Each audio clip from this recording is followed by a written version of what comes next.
Oh hey, Hammer of the Ancients. Huh. I wonder if it's still good.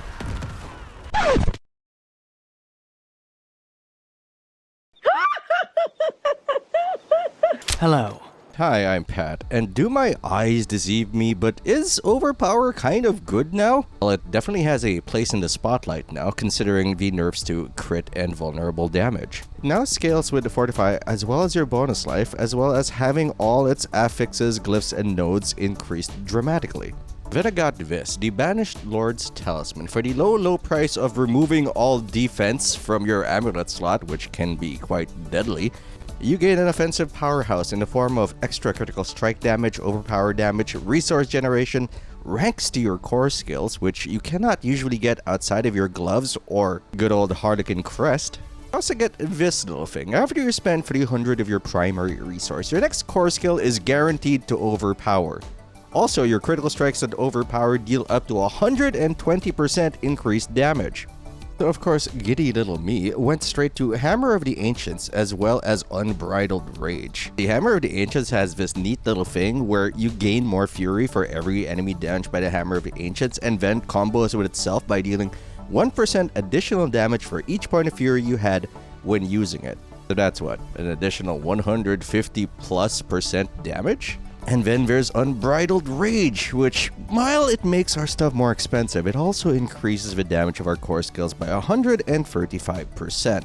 So of course I'm gonna get this stupid smile on my face. And thus we can nicely segue into the best part of this build, the Hota Overpower build. It has damage. It's got damage for days. And while the 24 million damage you saw there was a bit of an outlier, your average damage is of course more gonna lie around a 12 to 11 million damage range. There are very few things that can survive those shots. And on minions, on the average mob, you don't care. You don't even have to ramp up. You just gotta right click and your Hammer of the Ancients will feed itself. Because not only do we come with Fury on kill, we also come with a wide variety of things that just give us passive Fury, as well as instant Fury through Tybalt's Will. This not only gives us up to 40% increased damage while unstoppable and for 4 seconds afterwards, it also gives you 50 of your primary resource whenever you become unstoppable. Which is a nice segue into another pro of this build. It's very slippery. It is very hard to get locked down by CC. I mean, it's not impossible, but it's functionally impossible most times. Not only do you have Rallying Cry, which is probably going to be off cooldown every 16 seconds, you also got Metamorphosis. Whenever you evade, you instead become unstoppable for 4 seconds, also turning you into a cloud of bats. As an added bonus, it gives people Vampiric Curse. Combine that with a nice pair of boots with the fur, with the implicit ability to reduce your evade's cooldown by 1.2 seconds whenever you attack, and you basically have an evade on command, which means you have an unstoppable on command, which means you have 50 fury and more because of fury generation bonuses on demand. And I think one of the best things, and I cannot stress this enough, is that it gives us a secondary form of massive damage that is somewhat predictable. Critical strikes can come and go, and we can stack it to up to 50%, but, you know, that's still every other hit not really critting. This gives us insurance, a little bit of damage you can rely on after spending 300 of your primary resource, which is 4 or 5, depending on your fury cost reduction, of course, casts of Hota. I mean, the fact that it gives our critical overpowers a lot of extra damage is just neat and just tickles my brain. Honestly, it's the consistency here, and it can be made up with Combat Bash, which is a mod for the Bash basic skill. After critically striking 4 times with Bash, using a two-handed weapon, your next core or weapon mastery skill will overpower. And these two do stack, by the way. With the new overpower rules, if you have 2 overpowers pending, it will only use up 1 of them. However, it does require you to crit with your basic ability first before you get it off. You can combine the two for even more efficient overpowering, but I'd be lying if I said taking off this amulet didn't give me the heebie-jeebies. I just like it. So you got high damage, you're a little slippery, and you've got inherent defenses thanks to high life and high fortify. What's the problem then? The problem is 3 of our slots are filled up with offense or trash. Your helmet, for example, no longer gives you armor, life, or resistances, making you just a little bit softer, although the ranks in aggressive resistance, which increases your damage resistance while you are berserking, does help. Our pants and amulet cannot give us extra resistances or extra straight-up damage reduction, although Tybalt's Will was nice enough to give us damage reduction from close enemies, even though that comes at the cost of having a +3 potion capacity affix, which is and my god, our amulet, it doesn't even have move speed, does it? You're missing out on damage reduction mods up the wazoo there, as well as extra bonuses to specific passives.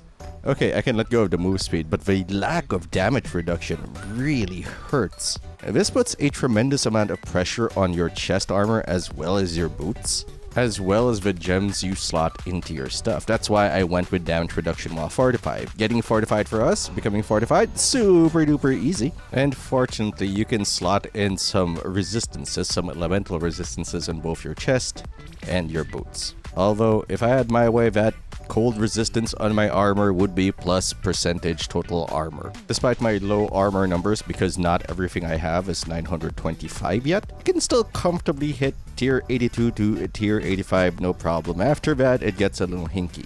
Although honestly, I will be the first to admit it. It is a skill issue. I'm certain this can hit 100 already with the items I have. I'm just not, good enough, or I'm picking very poor nightmare dungeons to run. So there you have it. That's the basic rundown of the build. Now, the following part of the video is for people who are brand new to the barb, so I'm gonna try to explain things I haven't explained up to this point, such as why certain skills and why certain aspects. If you're experienced in driving your enemies before you and hearing the lamentations of their women and men and envies, they can also be lamenty, you can head on straight down to the description where you will find a link to the build. Although if you do that, could you drop a like, comment, subscribe, ring that bell, do all those nice things and more before you go? Because I would surely appreciate it and it would help me out a lot.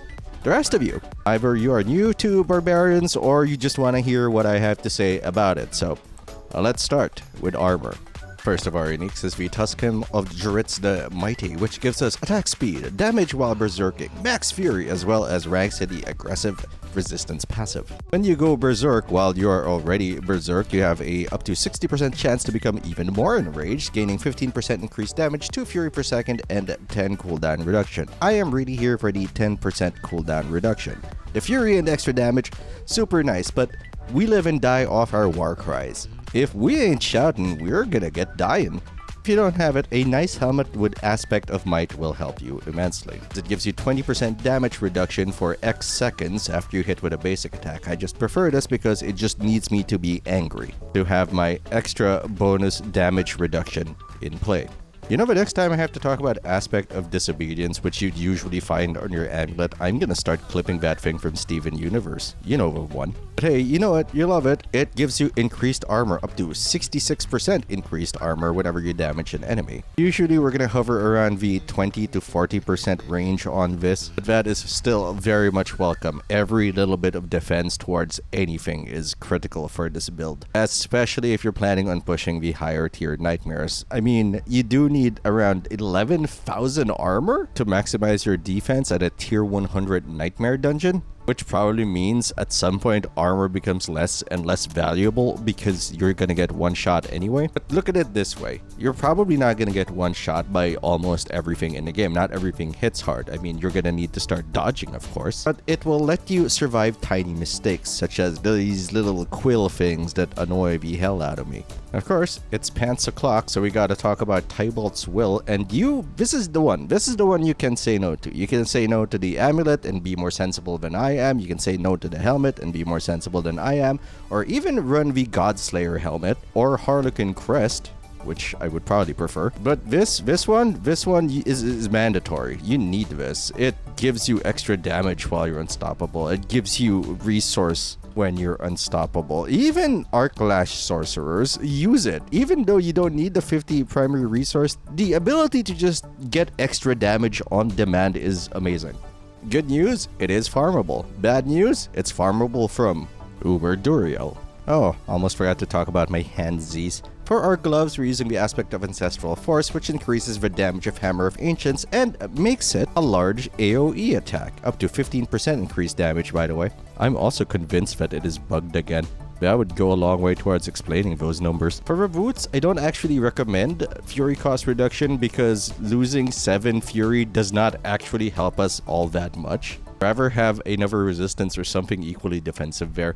Anyway, the aspect is the Relentless Berserker's aspect, which gives us a very important lucky hit ability. Damaging an enemy with a core skill has up to a 40% chance to extend the duration of berserking by 2 seconds, double it if it's a critical strike. Now, why is that important? Despite the numerous ways we can get berserking, and it's the Tusk Helm of Jorets, and the passive it buffs. The passive it buffs is aggressive resistance, which increases our damage reduction while we are berserking. Without it, we're a lot softer. We're like 24% softer, and I certainly don't want that experience for you. That said, even without the Tusk Helm of Jorets, if you decide to go more sensible, I would still recommend this aspect as we have a lot of damage bonuses coming from our Berserk, which you will see later. For our two-handers, we're looking at Limitless Raged and Edge Masters. Personally, I'm just happy that I appear to be using this in every Barbarian build because I don't have to look for new aspects. Both are damage aspects based on our Fury. One gives us a damage bonus every time we generate Fury while we are at maximum Fury, which can add up to 60% extra damage. While Edge Masters just gives us a scaling damage bonus based on the amount of fullness our Fury bar has. It gives us up to a 40% damage increase. For our two one-handed weapons, I'm running both with maces because I want more overpower damage, which is their implicit trait. The aspect of the Expectant, or the Expectant aspect, is one people will probably not argue with. Attacking enemies with a basic skill increases the damage of your next core skill cast by up to 30%. This is exceptionally relevant against single bosses because even with our burst generation from Tybalt's Will, we're gonna have trouble keeping that bar up because we really like hitting multiple things. I think it's the devilish aspect that's gonna get people's hackles up. After generating 100 Fury, super easy. Our next core skill generates a Dust Devil that deals damage. Forget that Dust Devil, even though I think it adds to our disobedience pile. And even if it didn't, I'd still keep it just for one thing. Yeah, I'd wager this is becoming a bit of an obsession. Dealing 13% increased damage for 4 seconds after creating a Dust Devil. It's... Look, I just like the idea of it. I feel like it's semi-consistent. It's just having extra 13% all the time, and I like it. So for our bling bling, of course the Banished Lord's Talisman is there, but we're also packing the Bold Chieftain's aspect as well as the aspect of Echoing Fury. Bold Chieftains allows us to cast our shouts more frequently, while Echoing Fury gives us 12 Fury per second because it gives us 4 Fury per second per active shout. For our weapon passive, we are running with the two-handed sword passive because it applies bleed. It also, quite notably, does not refer to base damage, so I assume this is gonna get a little nutty if it does calculate damage the way I think it is. Which, honestly, it probably calculates base damage. Right, time for the new kid on the block, our Vampiric Powers. The 3 mandatory Vampiric Powers, at least for this build, are Metamorphosis, Prayer in the Weak, and Sanguine Brace. Metamorphosis we've discussed gives us Unstoppable and inflicts Vampiric Curse. Prayer in the Weak takes advantage of that Vampiric Curse by making them vulnerable, which is important because that's the only way this build applies vulnerable. We're not running Exploit. A Sanguine Brace is there for a bit more consistency and defense, fortifies us whenever we smack an enemy down, and when we have more fortify than half of our maximum life, we gain 6 critical strike chance. For the last two, I am running Resilience as well as Domination. Resilience gives us a bit of damage reduction for each 2% of life we are missing. Unfortunately, we have a ton of life, so we're gonna get a lot of damage reduction, especially down the line. Although most of the time, we're gonna die in like 2-3 hits at higher nightmare levels, so best not to think about it. Think of it as a backup plan, a mistake buffer. Domination is there for extra damage. We deal 18% increased damage to enemies who are stunned, immobilized, frozen, or feared. If they're also injured and not an elite, they're instantly killed. As an aside, it has taken a lot of will not to add Butcher's Cleaver to this and add that Fear Vampiric Power, because I think it's really funny if you always insta-crit on a staggered boss, but I digress. Now, it's time for skills. We'll start with the ones on our bar. First off, Ground Stomp. Smash the ground, dealing damage. It has a lucky hit chance that is respectable, but the important part here is that it gives us 40 Fury, as well as stuns the things around us for 4 seconds. Great for staggering a boss, and great for setting up a kill on a particularly dense mob, especially if you're like me and you happen to dash into them with your evade or with our other ability, Lunging Strike. Lunging Strike is primarily here for its mobility and its ability to give us a bit of berserking, possibly proccing the power of Juritz. If you are so inclined, Bash is also a good option for that double overpower possibility. And up next is the free cries, the free shouts, the free amigos, the free that you're gonna see in almost every barbarian build. Okay, here we go. Okay, V's good. Rallying Cry increases your movement speed and resource generation for you and your allies. It also makes you unstoppable and just generates 20 Fury right off the bat, as well as increases your resource generation. Minus resource generation bonuses, this with Juritz gives you at least 70 Fury, which is enough for, guess what? 1 Hota. Warcry is there for the bonus damage as well as the berserking as well as the fortify. A challenging shout, which should probably have 2 ranks in it instead of 1, you'll see why later. Gives us bonus maximum life, gives us fury whenever we take damage, although if you want you can put that into the base skill itself. But it's really the damage reduction I am very much excited for. Last but not the least, on the bar at least, it is Hammer of the Ancients. Coming in at 70 Fury when Unbridled Rage is selected, and you should probably pick Unbridled Rage. It also comes in with a whopping 64% lucky hit chance, so if you want to abuse that, go for it. It's probably 60%, I probably have a few bonuses there that I'm not taking into account. We've talked about it, we've discussed it, it's the thing that powers itself. If there are enough targets on the screen, you don't even need to charge it up because it's gonna charge itself. Even if you're having trouble charging it, Tybolt will save the day. Okie dokie, time for the passives. Oh boy.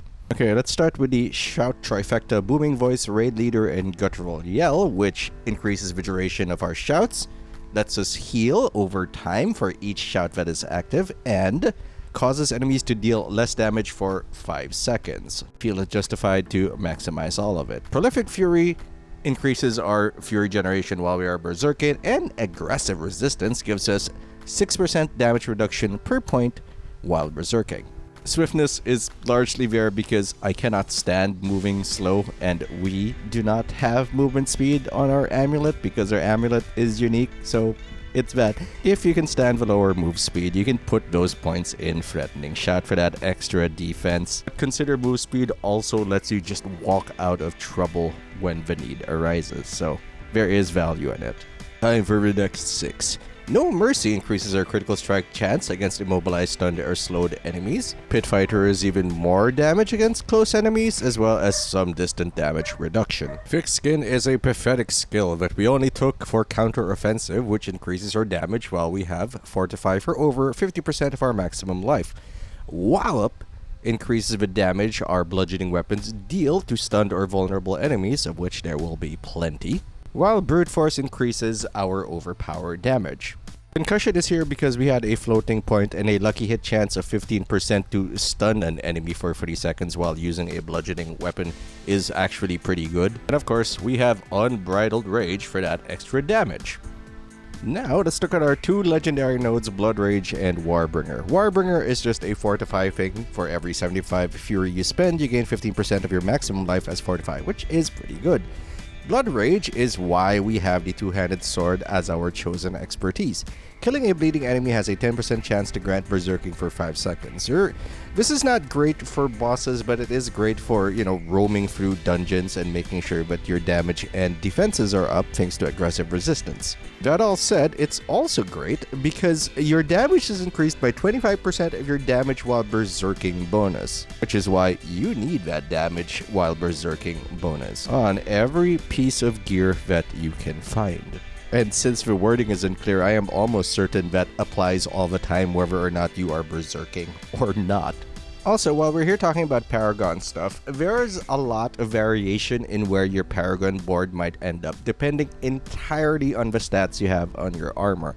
I often change things up just so I could have my resistances as covered as possible. So don't be afraid to mix it up, at least the path through the Paragon board, as much as you can to get the defenses that you want. Now, for our Paragon Glyphs, let's start with Twister, which gives us a functionally always active 13% increased damage for 4 seconds, as well as the always beautiful Undaunted, which gives us extra damage reduction the more Fortify we have. And then there is Ire and Territorial. Ire gives us more damage reduction from elites while we are berserking, and Territorial just gives us, you guessed it, damage reduction against closed enemies. Alright, I think that's it. If you have any questions, don't hesitate to leave them in the comments below. And while you're here, if you enjoyed it or if you find the build great, don't forget to like, comment, subscribe, ring that bell, do all those nice things because it's gonna help me out a lot and I would appreciate it. You all have a great day now. I am Patinator and I will see you later.